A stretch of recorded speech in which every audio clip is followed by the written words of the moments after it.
সম্মানিত উমরা যাত্রীবৃন্দ, আসসালামু আলাইকুম ওয়া রাহমাতুল্লাহি ওয়া বারাকাতুহু। হজ পরবর্তী উমরা চালু হয়ে গেছে।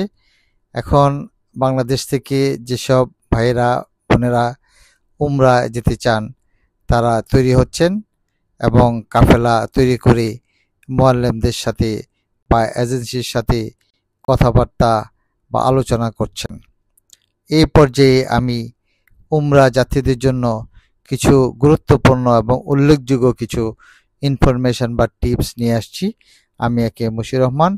আশা করি আপনারা অনেকেই অবগত আছেন। আপনারা প্রথমেই উমরার জন্য যে এজেন্সি বা যে মুআল্লিম সাথে কথা বলবেন তাকে জিজ্ঞেস করবেন যে ওই মুআল্লিম ভাই নিজে আপনাদের কাফেলা নিয়ে যাবেন কিনা এবং ওই মুআল্লিম ভাইয়ের কোয়ালিটি, উনি কতদিন যাবৎ এই কাজ করে থাকেন এবং কোথায় কোথায় আপনাদেরকে নিয়ে যাবে, কি কি করবেন, আপনাদের সাথে থাকবেন কিনা, এই সকল কিছু বিষয় প্রথমে জেনে নেবেন।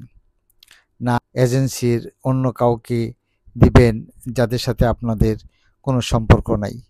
অতএব এইটা প্রথমেই খুব ভালো করে জেনে নেবেন যে মুআল্লিম সাহেব আপনার সাথে কথা বলছেন বা যিনি প্রতিনিধি হিসেবে আপনাদের সাথে কথা বলছেন উনি নিজে আপনাদের সাথে থাকবেন কিনা, এটা ১ নম্বর আপনাদের জানার বিষয়।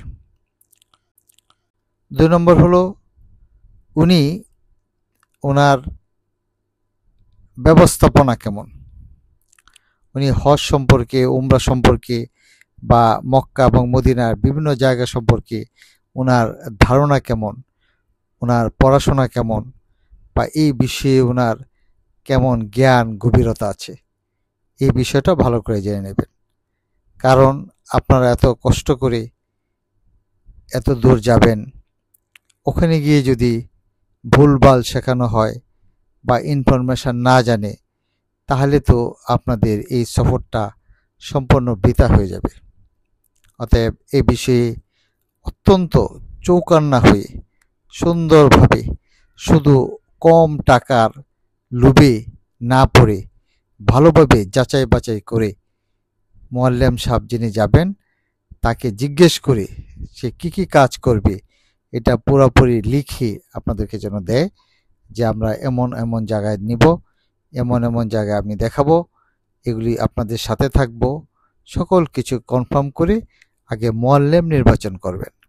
আপনারা যাওয়ার সময় আপনাদের ট্রান্সপোর্ট অর্থাৎ বিমান বাংলাদেশ থেকে জেদ্দা অথবা মদিনা যেখানেই যান আপনাদের এই পরিবহনটা ডিরেক্ট হবে না ট্রানজিট হবে। ডিরেক্ট হয় তাহলে কোন বিমানে হবে, বাংলাদেশ বিমান না সৌদি বিমান, এটা ভালো করে জেনে নেবেন। আর যদি ট্রানজিট হয় তাহলে কোন বিমানে যাবেন, কোন দেশে ট্রানজিট হবে এবং ট্রানজিট কত সময়ের জন্য, অতএব এটা ভালো করে জেনে নেবেন।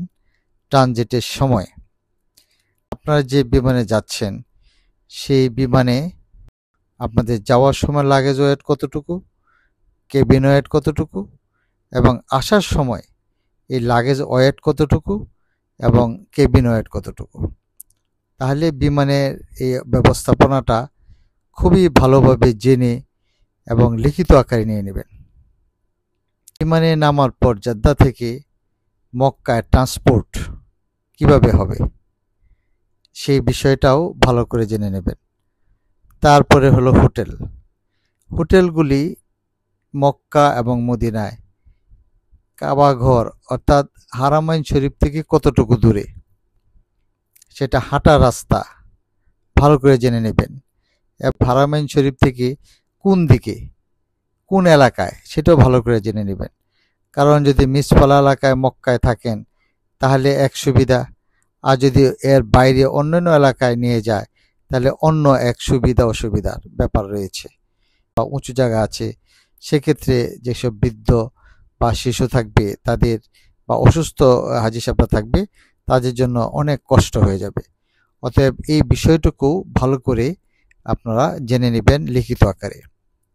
তারপরে হোটেলের মান, হোটেলটা অবশ্যই লাইসেন্স অর্থাৎ সৌদি মুয়াসসাসা কর্তৃক লাইসেন্সকৃত তাসরিয়া এবং তাসলিমযুক্ত হোটেল হতে হবে। অন্যথায় হাজী সাহেবদেরকে ওদের এজেন্সি এসে নামিয়ে দেবে এবং বিরাট অঙ্কের জরিমানা আপনাদেরকে দিতে হবে এবং হাজী সাহেবদের উপরও অনেক কষ্ট বয়ে আনবে। অতএব এই বিষয়গুলি ভালো করে না জেনে কোনো এজেন্সি বা কোনো মোয়াল্লেমের সাথে কন্ট্যাক্ট করবেন না।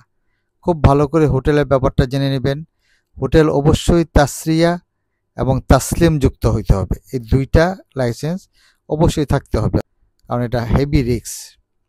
এইগুলো হোটেলের ব্যাপারগুলো, এবং হোটেলটা কি মানের, অ্যাটাচড বাথরুম আছে কিনা, হাই কমোড আছে কিনা, এয়ার কন্ডিশন ঠিক মতো চলে কিনা, ফ্রিজ আছে কিনা, কার্পেট আছে কিনা, সকল বিষয়, এবং লিফট আছে কিনা, সকল বিষয় ভালোভাবে জেনে তারপরে আপনারা কন্ট্যাক্ট করবেন। তারপরে হলো খাবার। মক্কা এবং মদিনায় খাবারের ব্যবস্থাপনা। খাবার আপনাদের এই প্যাকেজের সাথে আছে কিনা, না প্যাকেজের বাইরে। যদি প্যাকেজের সাথে থাকে তাহলে কয় বেলা খাবার, 3 বেলা না 2 বেলা? আর 2 বেলা যদি হয় তাহলে কি কি খাবার দিবে এবং খাবারের মানটা কেমন হবে, এই সবগুলি ভালোভাবে জেনে নেবেন। এবং খাবার কি কি দিবে, দুপুরে কি দিবে, রাতে কি দিবে, সকালে কি দিবে, এই বিষয়গুলি ক্লিয়ারলি জেনে নেবেন। কারণ আপনার সফরটা যেন সুন্দর হয়, এজন্য প্রত্যেকটা আইটেম, প্রত্যেকটা ব্যাপার জেনে গেলে আপনার ওখানে কোনো বিপদ হবে না। আর একবার যদি বিপদে পড়ে যান তাহলে এটার থেকে মুক্তিও পাওয়া যাবে না। অতএব প্রথমেই যাওয়ার আগেই সকল কিছু ক্লিয়ার করে মোয়াল্লেম সাহেব বা প্রতিনিধির সাথে একদম লিখিতভাবে ব্যবস্থাপনা করে নেবেন। তারপরে যেসব জায়গায় আপনাদেরকে নিয়ে যাবে ফ্রিতে, মক্কায় কিছু জায়গা আছে, মদিনায় কিছু জায়গা আছে যেগুলি ভিজিট করা, জিয়ারা করা আপনাদের জন্য ফ্রি। আবার কিছু জায়গা আছে যেখানে নিজ খরচে আপনারা হাজী সাহেবরা খরচ দিবেন এবং সেটা ওই মোয়াল্লেম সাহেব ব্যবস্থাপনা করে দিবে। সকল জায়গা এবং এইগুলি আপনার লিখিত আকারে কোথায় কোথায় যাওয়া হবে এই সকল ব্যবস্থাপনা আপনারা ভালোভাবে জেনে নেবেন। তবে কয়টা উমরা করবেন সেই উমরার দায়িত্বও ওনাদের থাকবে এবং আপনারা সেই ব্যবস্থাপনাও কিন্তু হাজী সাহেবদের সেই জেনে বুঝে করতে হবে। তার মধ্যে একটি উল্লেখযোগ্য বিষয় হলো কয় রাত। অবশ্যই 14 রাত 15 দিন এই কাফেলায় যদি যান, এই সফরে গেলে মক্কায় থাকবেন 8 থেকে 9 রাত, মদিনায় থাকবেন 6 রাত। তাহলে মক্কায় সব কিছু দেখা যাবে, মদিনাও সব কিছু কভার করা যাবে। এইভাবে যদি না হয়, আর যদি 11-12 দিন করে, তাহলে কাফেলায় কিছুই করা যায় না এবং সে এই কম টাকার লোভ দেখিয়ে হাজী সাহেবদেরকে প্রতারণা করবে। অতএব এই দিনটা অবশ্যই লিখিত আকারে নেবেন যে আমরা কয় রাত থাকব।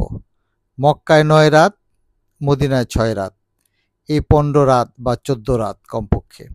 এবং সেই সময়টুকুর মধ্যে আমাদের কি কি আলোচনা, পর্যালোচনা, পরামর্শ, আমল করতে হবে সেটা দেখভাল মোয়াল্লেম সাহেব প্রতি মুহূর্তেই করবে, প্রতি মুহূর্তে আপনাদেরকে নিয়ে যাবে।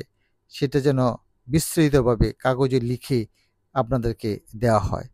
অতএব এইভাবে যদি সফরটা হয়, আপনার ফ্লাইট শিডিউল, আপনার মক্কা মদিনায় আমলের শিডিউল অর্থাৎ জার্নি শিডিউল এবং আপনার জিয়ারা শিডিউল সব কিছু কমপ্লিট করে স্থাপনা সহ সুন্দরভাবে এত টাকার মধ্যে আমার এই 15 দিনের সফর হবে, সকল কিছু লিখে তারপরে আপনারা এজেন্সি, মোয়াল্লেম অথবা প্রতিনিধির সাথে উমরার কন্ট্রাক্ট সম্পন্ন করবেন।